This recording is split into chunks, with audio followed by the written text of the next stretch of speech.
Maswera sei mhuri yeZimbabwe, tinokuchingamidzai zvekare kune chimwe chirongwa pano paZim Facebook Secrets and Confessions. Tadzoka zvekare nemamwe messages. Saka pane kachallenge kedu kaya katamboita makuseni paya patanga tichiti kana macomments edu akakwanisa kuita iwo 200 then tichabva tatsvaka comment yekuti munhu iyeye anobva angozviwanirawo ka 200 kake. Saka panapa zvatichaita ndezvekuti macomments awo haana kukwanisa kuzoita 100 sezvatanga tawirirana makuseni, so I will just try to pick any comment. Saka tichashandisa random number generator, then kana kuri kunzi ikapikawo number 3, which means munhu anenge akomenta from number 1 to number 3 then ndiye anenge awana ka 200 kake. So let me try to get a random number generator ndo yatichashandisa. Saka macomments edu haana kuita 100 azoita I think it's 67. Saka yo 67 that I have wrote panapa. Saka let us try to generate tuone kuti anenge akwanisa kuzowana ka 200 kake anenge ari number ani pakukomenta. So let me generate. Yabva yati number 3.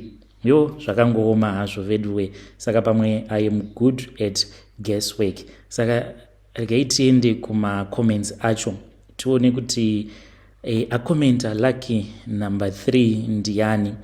Alright, so ndo video racho iro ramuri kuona, right? Saka then tobva taenda I think kuzasi kwacho ndo kwakatangira macomments anditi. If I am wrong, you can also tell me in the comment section. Right, toenda, let's go down kuma comments.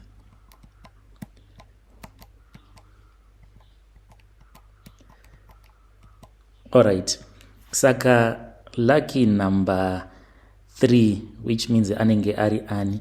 Number 1 angari is it Tsitsi, then number 2 Sunshine, number 3 it Sandra Shamiso Dera. That is the third person to comment at Sandra Shamiso Dera. So you can come to my inbox then move mawana ka 2 wire kenyu. You can come to my inbox at Sandra Shamiso Dera. Let's hope kuti we'll be able to keep on doing to my challenges.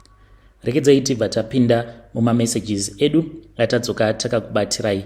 Message edu yekutanga yakamira sekudai so. You zvakangooma hazvo veduwe. Vanzi makadi zvenyu mukoma, ndinokumbirawo kuti munge muchindiposterawo nyaya yangu makavikawo chitupa changu. Ininiwo ndoda kureurura kuti I killed my own husband ndichishandisa slow poison yandakapiwawo neumwe muSouth African muno muSouth Africa wandainge ndichishanda naye papurazi apo patainge tichishanda pari paFruit and Veg.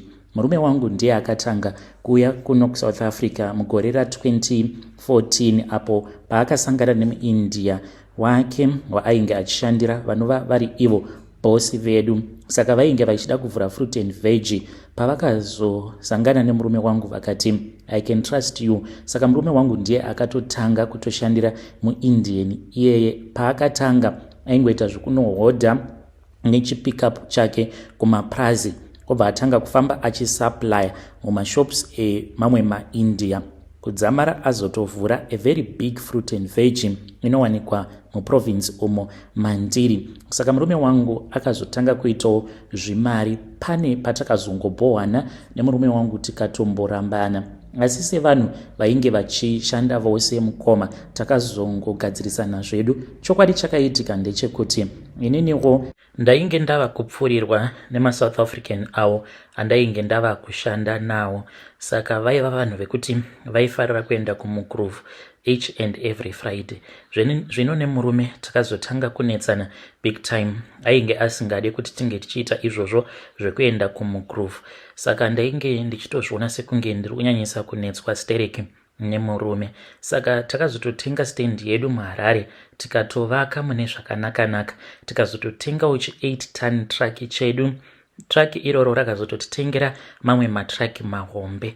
Saka pane mumwe mukadzi uyo wechisutu akazoshayikirwa nemurume wake. Saka one day mushure mekunge tanetsana nemurume, because dzimwe nguva taitotukana pabasa chaipo, takazoti takagara titori palunch, akabva anditi iwe munhu wako uyu wautswenya, muna wawo wautswenya. Ndozvaainge achitaura ipapo. Ndikati zvinondoita sei, anondishungurudza, plus munokuona kuti anofevherwa nemuindia. Dzimwe nguva aikwanisa kutondishungurudza pamberi pemakastomers, asi muindia uya ainge asitomborina kana chaaimbomuita, because murume wangu ndiye ainge achinzi ainge akatanga nayo kambani. Kunyange maSouth African hapana kana chavaigona kumbomuita murume wangu. Saka takagara kudaro, musutu uya akabva ati wadiwa ngomuuraya, zvangopera, usaramba uchingonetswa nemunhu.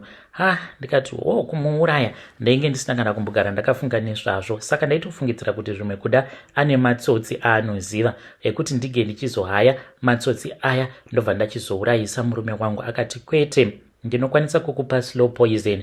Akabva aseka hake akandiudza kuti ainge akatopawo wake murume slow poison. Ndikabva ndati it is okay, ndipe slow poison yacho.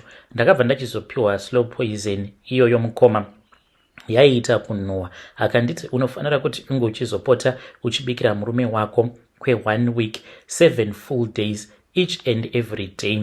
Pese paunomupa zvokudya, mungava muri mutii, mumvura yaunenge uchimupa yekunwa, mvura yake yekugeza, chose chaunenge uchingoita unofanira kuti unge uchiisa mushonga uyu mune zvake zvokudya nezvekunwa. Ndikabva ndati kubva zvakanaka. Ndakanyengererana nemurume wangu kuti asambofa akafungidzira anything. Akatoti life inenge yava kuda kudzokera right on track, asingatozvizivi kuti ndainge ndakamuteya zvangu. Mukoma ndakatora mushonga uya ndikamubikira musadza, ndichimuisira muchikafu make zvekare nemumvura, achinwa mwana wevanhu. 7 days dzakati dzadarika, handina kana kumboona kurwara kwake kwaakaita. Ndakangonzi patience my love nemusutu uya, akanditi uchaona zvichaitika, within 3 months achafa murume wako. 1 week rakati rapera, the second week takati tava kuda kunopedza mwedzi wacho iwoyo, murume wangu akamuka Maxine ndokubva achizotanga kurutsa.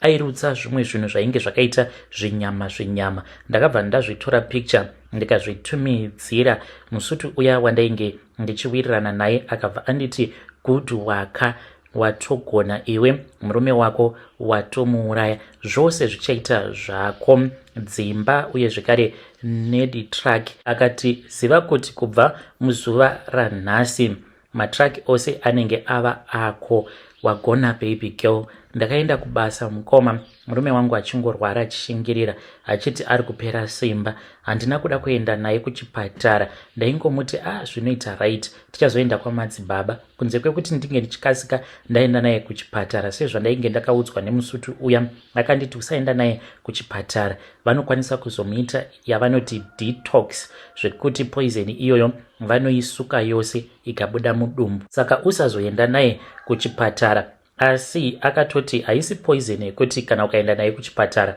unosungwa usikawara waka. Ndo zvaakataura. Handina kuenda nemurume wangu kuchipatara until about 5 days. Ipapo kana kumuka ainge ava kusagona, kana kuvhura maziso ake ainge ava kusagona. Ndo pandakabva ndachizoti handei kuchipatara, ndaona kuti munhu ainge arwara zvino. Mukoma ndakabva ndachizodana ambulance, akauya akatorwa neambulance tikaenda kuchipatara. Akarwara mukoma kwemwedzi inokwana iyo kuita 3. Ndaona kuti painge pasisina upenyu. Ndo pandakabva ndachizotaura nedzimwe hama dzake kwava kuenda naye, ndichitoona kutoti munhu uyu kana akafira muSouth Africa inozoita big problem. Ndakaenda naye mukoma. Apa ndainge ndakasungirira chete mari, ndichingoti pari zvino mari handitomborina ini, kuitira kuti vasazowana mari yekumurapisa. Madriver aiti kana vakaenda kunolodha ndaiti vange vachipa imwe hanzvadzi yangu mari. Murume wangu akafa mukoma. Ndakaita zvivindi neutsinye wekuti ange achigadzirirwa coffin rainge risingatombodhuri, the cheapest one ndo ratakasarudza mumushwari. Ndichitoita sekunge munhu ari kuita mari dzekukwereta kubva muvanhu izvo ndainge ndiine mari yandainge ndakapa hanzvadzi yangu. Mukoma takaviga murume wangu ndokubva ndachizodzoka kunoku kuSouth Africa. Ndozvandakaita izvi. Naizvozvo ndongoda kuti Mwari mundiregerere pane zvitadzo zvangu zvose. Vedare ndo message iyo yandakatumidzirwa ichibva kuna vahanzvadzi vedu. Hanzi ndakazviurayira hangu murume wangu. Zvakangooma hazvo vedu we. Kune vanhu vane utsinye kunze uko. Hanzi ndakapfurirwa neumwe muSouth African wandainge ndichishanda naye. Akati usatombowara zvako nekuti zvose zvichaita zvako. Pakaipa. Regedzei tibva taenda panyedu inotevera. Hanzi makadii mukoma Nash? Chitupa changu vigai. Ndiri murume ane makore 37. Ndakarora mukadzi wangu mugore ra2018.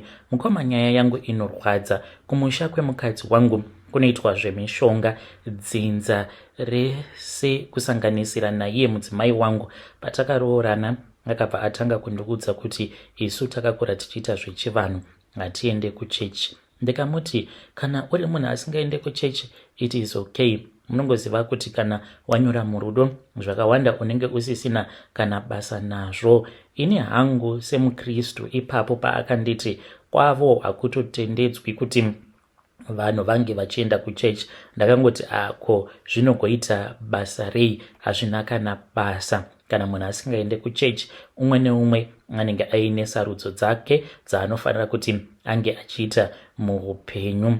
Ngoma Nashi, handina kuziva kuti zvitori nebasa rakakura chaizvo kusatenda kana kutenda muna Mwari wako. But nekufamba kwenguva ndakaona kuti ndaiva ndazvisikira moto muziso chaimo. Mukoma Nashi, mudzimai wangu anoita zvemishonga zvese neutsinye. Haadi kuona vanhu vanozviraramira life dzavo zvakanaka. Ndo zvinonyanya kundirwadza izvozvo mukoma. Why asingafarire kuona vamwe vanhu vachizviraramira life yakanaka? Even marriages evamwe anoputsa zvisina kana tsarukano. Ndakatombomutsiura nenyaya iyoyo kuti konai mudzimai wangu unozviitirei? Anongoti ndozongoona ndazviita. Hanzi ndo zvinoita mweya. Iye atori nenguva dzekuti pane mweya unoita sekunge unomugara, achiti ndinozongoona mweya uya waenda ndotanga kufunga ndichizvishora kuti kondaitei nhai. Mukoma Nashi, ndiri kurangarira umwe musi next door wedu takanzwa vachinetsana. Mudzimai wangu to my surprise ndakashamisika ndichinzwa achitaura mashoko ekuti dai wani wavo akafa oro mukadzi asiye musha. Ndikati ko wai uchitaura zvakaipa kudaro? Akati ndo zvandiri. Handiti wakandida sezvandiri. Mufunge zvenyu mukoma. Mukadzi uyu ndakatomuona unhu hwake. Kunyange tichiri kufambidzana ndikati zvichapera nekukura. Manje ndikutoona kutoti zvatonyanya nekuti kare ikoko aitokonzeresa maproblems, especially mafriends ake aikwanisa kungonyepa achitaura zvakangowanda. Dzimwe nguva aigona kungoti ndaona musikana wako akarara nababa vako. Apa anenge achitaura friend yake achiudza mukomana wake, obva atoti handidanane nehure. Izvo kwani kunenge kuri kunyepa. Mukoma, zvinoita mukadzi wangu zvakawandisa. Takazvara vana vedu 2 boys 2 girls. Vasikana ava anovaitira umwe utsinye hwekuti unonzwa tsitsi. Anokwanisa kuti kuvana ava vabva kuchikoro, itai mabasa ese epamba, iye akarara. Apa vana ava vachiri vadiki zvekuti zvimwe zvacho havangambozvikwanise ende havangambozvigone, but vanoitiswa zvose mukoma. Ndakatomuti ko tadii tatsvaka maid pane kushandisa vana. Manje nguva yekuti vaverenge vachaiwana kupi? Anoti vanozviona kuchikoro, pano hapaitwi zvekubata mabhuku, panoshandwa. Anoitira vana utsinye kuita kunge vana vacho vasiri vana vake. Ndakazoti ndiri kubasa ndakafunga kutsvaka maid ndokutaura naamai vangu in secret kuti ndoda maid. Akabva auya. Ndakashurwa. Munongonzwa imi? Hanzi unoda kudzidzisa vana usimbe.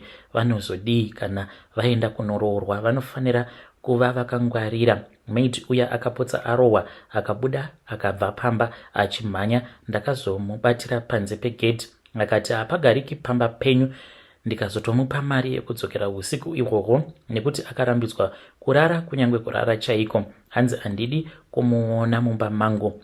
Ndakarwadziwa mukoma, kana neniwo handichazivi kuti ndoitawo sei. Ndakatomboedzawo kusanganisa mukadzi uyu kumapurisa, ndikamuendesa kumapurisa, but anongodzoka sezvo achiratidza kuti iye anotoshandisa mishonga. Mapurisa kunyange ndikaenda kunomhan'ara anongoti garai zvakanaka zvotopera zvakadaro. Ndasvika pakuneta mukoma. Vana ndakambomuudza kuti ngatimboendesa vana kumusha kwaamai vangu akaramba. Hanzi ndoda vana vangu padhuze. Ndikamuti you know what, ini hangu nezvako handichadi. Akaseka akati unoda kuenda kupi, wakandipa vana 4. Anototaura kuti kana ukaramba uchitaura zvekuti handichakudi ndinokuuraya, ende handina zvandinoitwa. Saka wotoshinga, ndiwe wakandida. Mukoma Nash. Ndasvika pakuneta naye, ndiri kutofunga kutobatanidza mari ndoita run away with my life, but I can't do that because of my kids. Zviri nani titambure tose. Saka ndinoti ndadzoka kubasa ndinoita zvose, ndini ndinoita zvose, ndombozorudza vana. Ndo zvandakatoona kuti zvinoita apa. Mukadzi wangu chake kungomuka ogeza, oona zvake TV kana kuswera paTikTok. Ungamuita sei? Mukoma kungoita zvose, kubva kubika kusvika pane zvose ndini ndinoita. Vana ndakangovati kana madzoka kuchikoro mowacha mauniforms enyu nekusuka maplates, zvimwe ndichauya ndichizoita ini sababa venyu. Mukadzi wangu hana basa nazvo, anongoti chandoda kuti chinge chichiitwa chinofanira kuti chinge chichiitwa chete.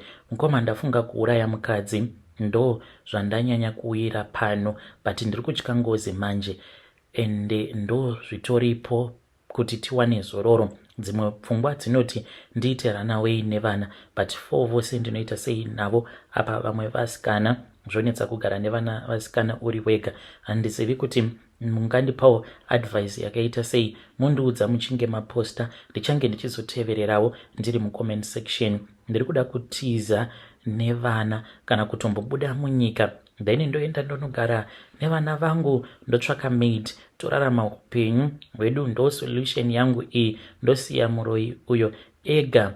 Ndiri kutounganidza mari yekuti tinge tichienda mukoma. Vedare ndo message iyo yandakatumidzirwa ichibva kuna mukoma vedu. Ngatizamei kuti tinge tichitaura navo mukoma vedu ava mucomment section. Rikedzai tibva taenda panyedu inotevera. Hanzi mukoma muri sei zvenyu?